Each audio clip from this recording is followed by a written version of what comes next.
right. So when I started this investment group, I wanted to be a resource for everyone in how to get started in real estate investing, what it looked like, and then practical uses to be able to do this. So I just found a property that interests me. I may be putting an offer on, and I figured, let me go ahead and put this in scenario for you and kind of just walk through what it looks like.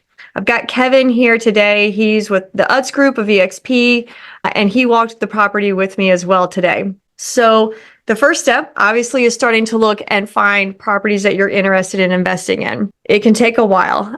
Finding properties, especially in today's market, that aren't overpriced or that aren't already taken or in multiple bidding wars is going to be difficult. It's a process. It's a numbers game. A couple things to keep in mind is not only finding properties on the multiple list system, but also properties through other investors, through off-market channels, through property management companies, just multiple areas for you to be able to gather properties because there's multiple things that go into it. You've got first finding the properties. You could look at, call it 85 properties. Then the next step would be to analyze the properties.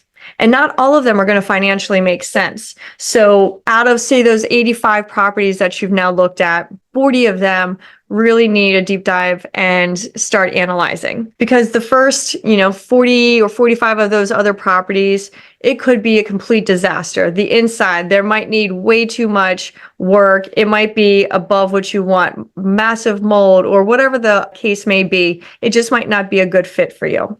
So then you analyze it. And that's what we're going to go over today and looking at the numbers and how to calculate. For this particular property, it's going to be a flip. So it'll be a flip calculator as opposed to a long-term tenant buy and hold. The next one is pursuing the property. So out of all the properties that you've now looked at, pursued with analyzing, and now we're going to pursue it, we are looking at, so out of the 85, maybe 40 of them we're looking at, and out of those, maybe about 12 of them we're going to pursue. Out of those 12, these are just numbers, right? So you just keep going. You might get one offer accepted. So you don't want to go into this thinking that you need to beat out every offer. You don't want to go in this thinking that you're going to lose every offer, but you want to be smart financially in what you are allocating. So as long as you can understand what your numbers look like, you'll have a clear idea of where to go from there, how to invest, and the numbers don't lie. So when you start doing it, you're just calculating, and I can change the scenarios, and that's what I'm going to do in this situation. So I'll change the scenarios in different criteria to see what's going to happen if I have to offer more than what the ask price is, or if repairs wind up costing a lot more. So let's break down what that looks like. Okay, so we're going to start with the purchase price, $289. In this particular property, since I'm working with a contractor who's going to walk the property with me, I'm not going to ask for inspections, so I don't need to pay an inspection company. However, I would suggest you walk the property with your contractor or get an inspection or have a full scope of what it is that costs are going to be. The appraisal, I'm going to be doing cash, a hard money loan. So I'm not going to need an appraisal in this particular situation. Closing costs for me, I'm just going to go ahead and factor in, let's call it $5,000. So right now we're with the purchase cost looking at $294,000. Now, so let me ask, does the closing costs include the tax, that is the recordation tax and all that? It can. We can put all of this in here. Breaking it down through 5,000. Oh, I see. Okay. Got it. So then what we're going to do, the next step is you're going to work with your contractor, maintenance, and figure out what it is that the entire project is going to cost. For me, right now, currently, I don't know what the specific breakdown is going to be. I just have a ballpark range of where we're going to be at. So when I sit down and do this, I just looked at this property today, so I haven't had a ton of time to sit with my contractor and break down these numbers. So what we're going to do is just go ahead and I'm just going to throw it in a certain area and do an entire number, a large number.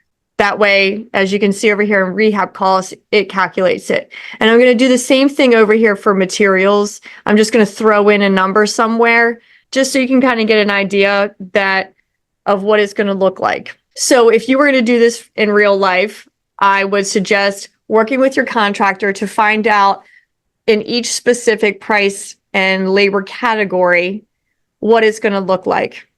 From exterior, your roof, maintenance, siding, decks, windows, countertops, hardwood, all of those things is all able to be calculated in here. And then when you're doing this, you can save it with your number of bedrooms, baths, square footage, property address, and any specific notes that you want about this particular property. You can even add in a property photo so that everything is clear and in one spot for you. Now, you've got over here your purchase costs that we just talked about. The closing costs that I just threw in there are $5,000. You've got your total of $294. Now, with this particular property, I saw it. It's a cute rancher. It's very outdated, but it was sturdy and built well. So it basically just needs a gut with finishing touches. However, in order to get the number that I'm looking to get, I would knock out a couple walls. I would take what is currently the kitchen, I would knock that section out. And also what is currently a small one-car garage, knock out all of those walls to open up and make it a large kitchen living room area.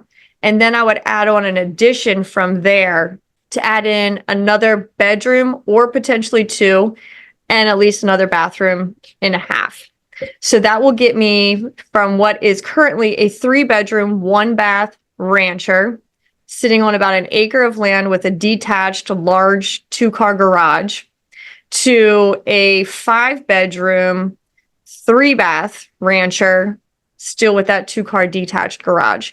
And it sits on a beautiful flat 1 acre of land. So then you want to go over here and you've got your monthly holding costs. So you want to look at what the monthly or the number of months that you might hold the property. I'm just going to guesstimate 5 just for the sake of this. It could be an extra month or 2 depending how much permits and everything runs into. But since I'm just doing this for the sake of showing you, this might be a little inaccurate for the specific situation that this particular property will be in. So mortgage payments, like I said, if it's going to be a hard money loan, I might not even have a mortgage payment. He might just ask for the money all at the end when I sell. But let's just assume we've got $10,000 worth of mortgage payments to him, which would be about $2,000 a month for the 5-month period that we're looking at. And as you can see, each of these cells will auto calculate for you. And this is one of the calculators that I have that I'd be happy to share with you. Once again, since we're just going to use some numbers for estimation, we're going to throw in property taxes, how long I'm going to be holding the property. I might end up only paying a few $100s, let's call it, and then 500 here. So it sits on water. The water and sewer sits on well and septic. So I don't specifically have costs for monthly holding. However, I might want to factor in a septic and well inspection just to make sure everything's fine. And with it being on septic, one of the things that I need to consider is what it looks like to potentially add in a couple extra or bedrooms and baths. So does that mean I need to find an exception? Do I need to get another septic? Finding out what it currently is rated for. If it's rated for that 3-bedroom, what it currently is, or it will allow for 4 or 5-bedroom. So those are all part of the due diligence period that I need to look into. So now we're looking at, back up here, purchase price, $294 total. Rehab costs, I'm estimating at $170. And then monthly holding costs, I'm looking at about $14,500. Now we're going to go down here and we're going to assume if I can get it to be a 5-bedroom, 3-bath home or 2.5-bath home, I could currently sell it for around $620,000. So from there, let's assume that I need to pay $20,000 in commissions to agents. Currently, I'm not going to offer a home warranty or termite. The buyer's closing costs and seller closing costs, I'm just assuming is going to be wrapped up in all of that. But there will be some additional cost for title work and things like that. Okay, so based on this first scenario of what I'm doing, $289, which is what the current price is, I would be able to do a rehab of about $170,000, holding cost on the property would be almost $15,000. And if I sell the property for $620,000 with a commission to the agents around 20 in total, that would leave me with about $126,000 in profit, which is about 20%. So those are really good numbers. That is what would make me want to move forward with the property. However, the best part about using this calculator is that you can throw in different scenarios. For example, when I was at the property, there was someone that was before me that was already in there. It just got listed yesterday, and there was somebody waiting to be in after me. So it is a very hot property, which means it is not going to sell for $289. So I'm going to throw in a different scenario and what that might look like. So instead of $289, let's say I'm willing to go up to $350,000. That takes everything down, changes everything. Let's say, well, in this scenario, I wound up having the numbers a little bit different. So let's say rehab costs are at $150,000, purchase price $350. Everything else stays the same, still being able to sell it at $620, $20,000 commission to agents. And then we've got a profit of $85,495, which leaves us about 13.79% in total profit. Still a really good number. That would still be worth doing the deal, right? So even if I had to go up to $350,000, technically I don't want to, but in this market, if I needed to go up to $350,000, I could. And so let me just talk real quick about what that might look like. So I would not put an offer in for $350,000. If I was going to do this, I would put an offer in for what the full price is, $289,000. Then what I would do is put in a clause, an addendum that allows my offer to be increased to $350,000 pending someone else's offer is higher than mine. So what that does is that I could do it in different increments. So let's say there is someone else who wants to do the same thing, but I'm going to do mine in increments of $3,500. So no matter what my price is, what I'm offering, as long as my top number of 350,000 is not exceeded by someone else, it's saying that whatever the highest offer currently is, let's call it 325 or 320. So someone else's top offer is going to be $320,000. When I'm saying, hey, I am willing to increase my offer all the way up to 350,000 to match someone else's in increments of $3,000 or $3,500, I am then saying, okay, so I see they're 320. I am willing to top it, not just by 500 or not just by 1,000, but by $3,500. So I will give you 3,500 more than whatever the highest offer is. And that's how you have the opportunity to win it out without also paying too much for a property if someone else didn't already bid higher. Anything you were going to say about that, Kevin? No. Okay. So that's scenario number 2. And that looks like me offering $350 with all else staying the same.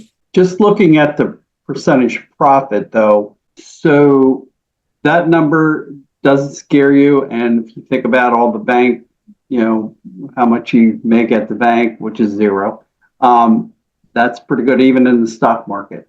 Right. And so total profit for as a percentage for real estate investing in this flipping world, anything between 10 and 20% would be considered a good number. So from the first scenario that I said, where if I was just going to offer what the original price was, that gave me a total profit of 20%, which would be a phenomenal number, especially in this market. Obviously, I don't see that happening because I do see this going into a bidding war. So here I am giving this scenario of, okay, 350. Now, my contractor does think that depending on what we're looking at doing, total, we could get this number around 120 to 130. So that's another thing to focus on is when you're doing a rehab, you want to also not just go over what your labor and materials are. You want to add in a buffer. You want to at least make sure that there is some extra money set aside for those unexpecteds. And that way you're not breaking into your profits and you're not scared because you're about to lose money. So always make sure you're adding in.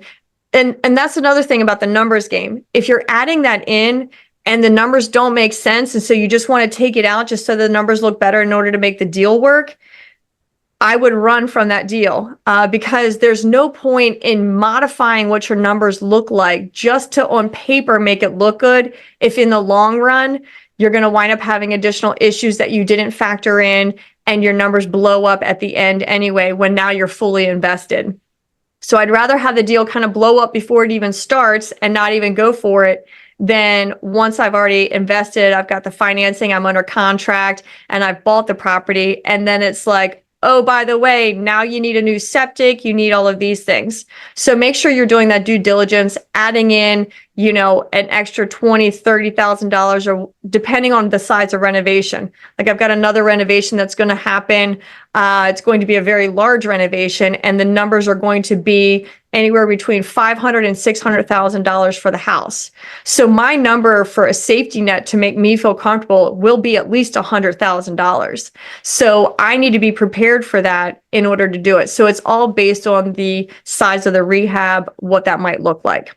So when you're in investing mode, if you are looking at multiple properties or currently in one, is the calculator help you with any of that, or you just have to look at them individually? You understand what I'm saying? So in other words, watching your numbers as you go through the two. Yeah, so this calculator will help you determine. So I'm going to throw in another scenario, one where it doesn't look as good.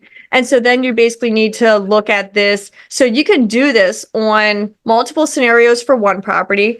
I can then use this for any other property that I am deciding to fix and flip. Now, I've got a calculator that I use for long-term buy and holds, which will factor in, what it looks like for your mortgage payment, what the amortization rate is, if you're getting any seller financing and what that amortization schedule looks like. So there's other calculators to use for different types of investing that you want.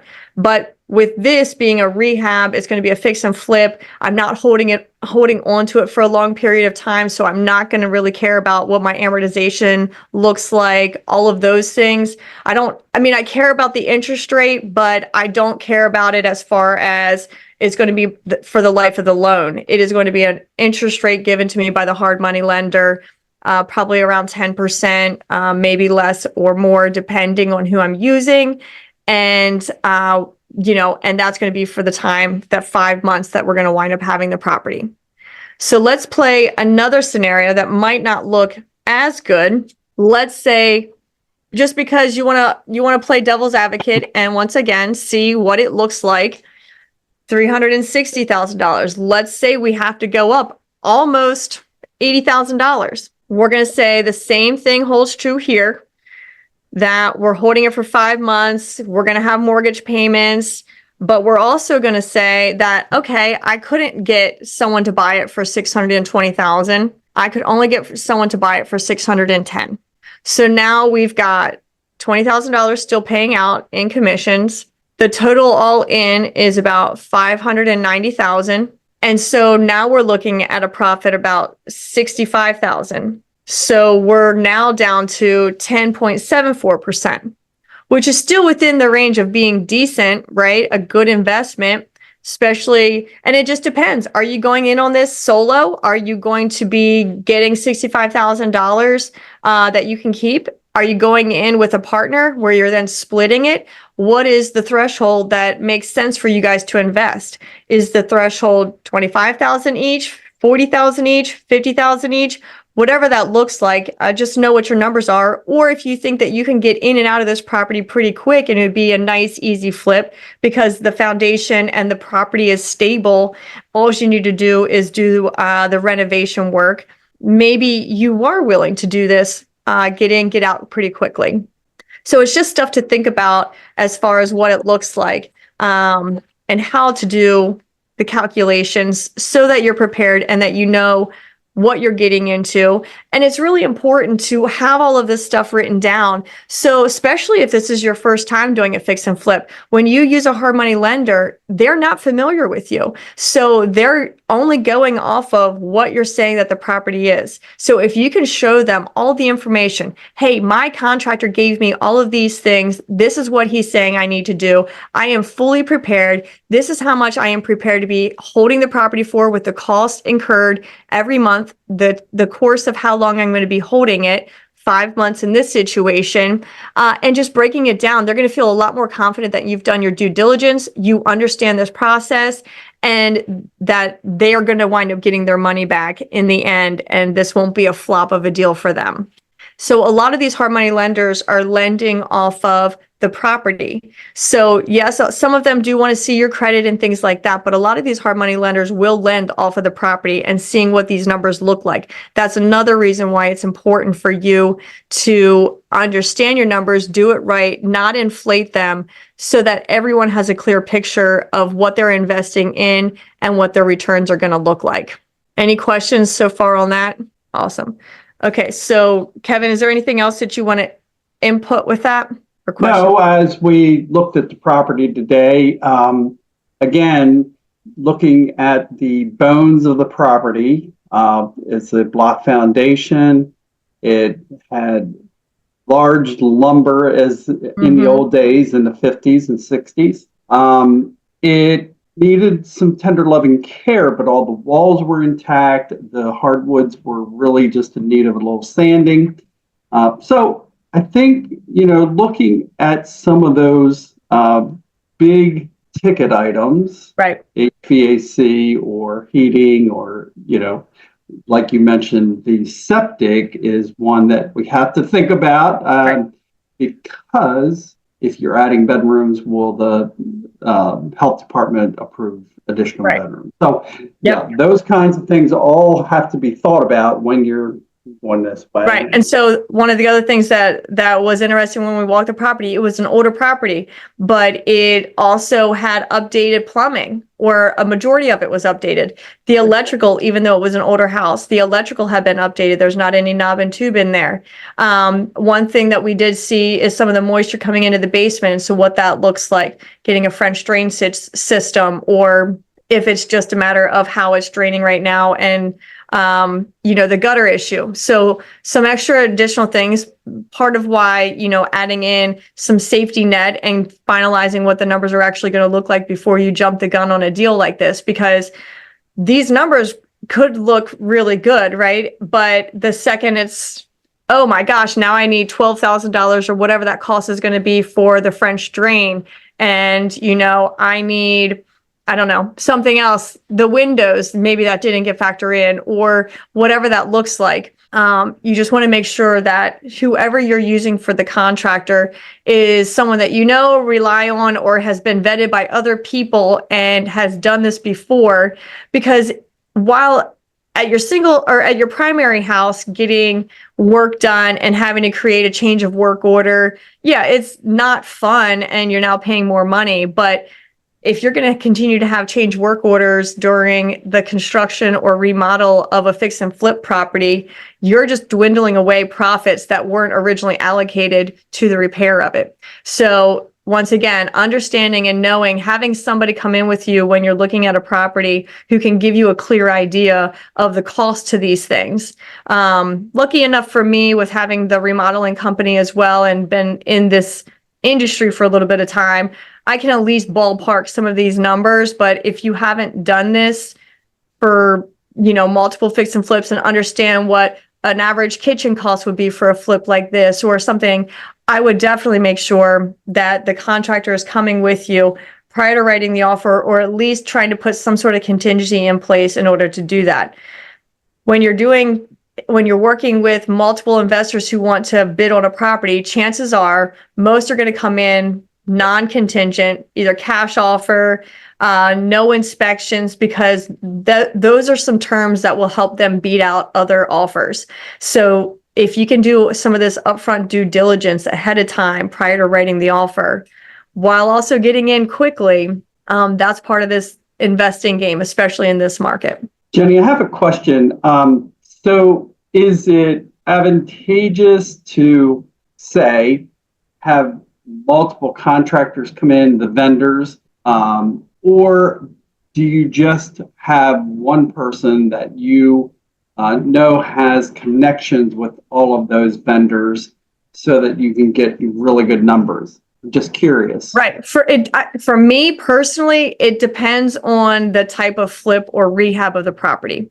This one's going to be a little bit extensive because we're adding in an addition and everything like that. So what I would suggest in this particular situation is bringing in a GC who can at least give you a ballpark of what the numbers are going to look like because they've done this enough. However, once it gets down to the point where you can go back into the property, I would have all of those trades come in and give you a more defined list of, expenses. Okay. So, Okay. yeah, but definitely at minimum, your GC. And what I'll say is this property in particular, because I'm familiar with the area, I am familiar with what it could sell for.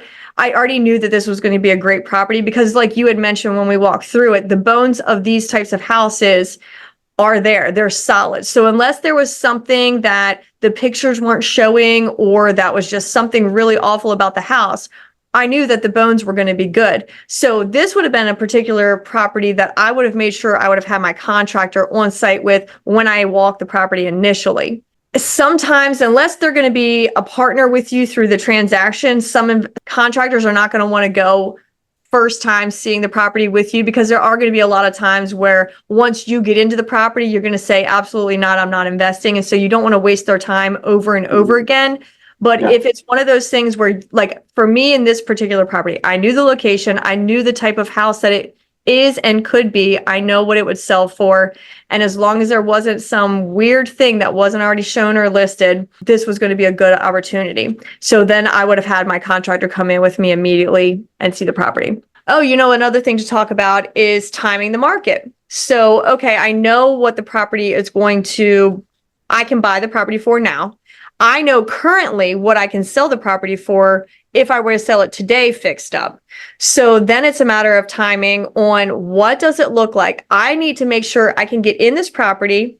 I can do my rehab and do all the work that is involved while still making sure that I'm at least making or selling the property for what I can get today, if not more.